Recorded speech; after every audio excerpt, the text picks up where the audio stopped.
An impressive performance could bring ESPN to Columbia. 2,000 pounds of trash in the water, how Colombians are helped cleaning it up. It's a numbers game 2 weeks before the election.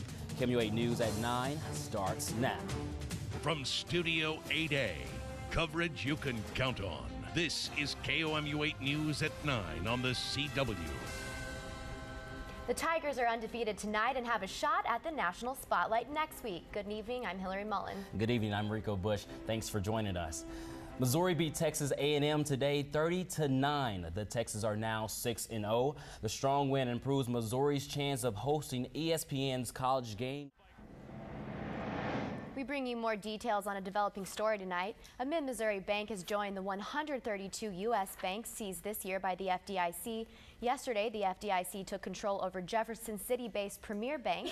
They are now open as part of a Columbia-based Providence Bank.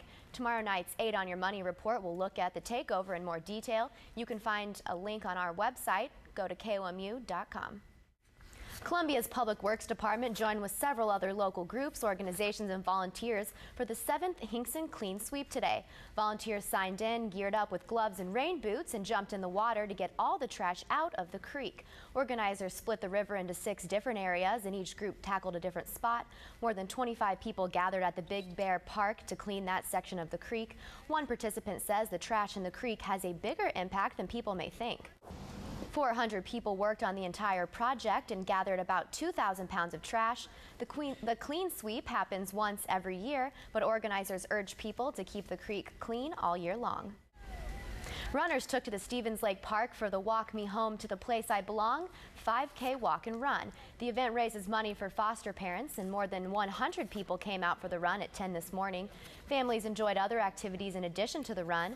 An event organizer said the money they raised is much needed in Missouri. 70% of the money raised today will stay right here in mid-Missouri. The remaining 30% goes to the National Foster Parent Association. Other runners hit the MKT Trail today for the MU Physical Therapy School 5 and 10K. The event is in its 12th year and is held in memory of 2 former PT students. It also helps raise money for the PT school. The proceeds help students pay for a review course for board exams. Extra money goes toward other community service projects. PT students also performed free health screenings after the race, including measuring body fat, blood pressure, and stretching and balance tests. One student says it's important to educate the public on staying healthy. The students have raised more than $14,000. State softball quarterfinals are underway. See who's moving on or going home.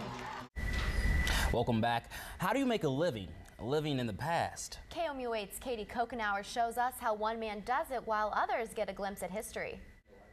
2 full stages run tomorrow featuring live bands, dancers, and a comedy troupe, and it ends at 3 o'clock. Nations from across the world united today in Jefferson City. It was the annual Fall Festival in Missouri's capital, and there was the usual face painting and pumpkins. But this year, a group of international students from Lincoln University put on a fashion show for the crowd. The students represented traditional clothing from 24 countries. One student from Nigeria says he's glad to be helping bring a taste of home to Jefferson City. We are part of this community of Jefferson City, so we want to be known as well as know other people. And as we transmit our culture, our diversity into this community, we want to also learn from this community as well. EK says the students are adjusting well to life in mid-Missouri and often make weekend trips to Columbia. Now here's a look at what we're following on KOMU 8 News at 10. Officials are taking a closer look at the St. Louis helicopter crash that killed a highway patrolman and why a long investigation is expected. And don't forget, on the web we have all the stories from tonight's newscast. We'll also have more information on Premier Bank takeover and how it affects you. Have a good night.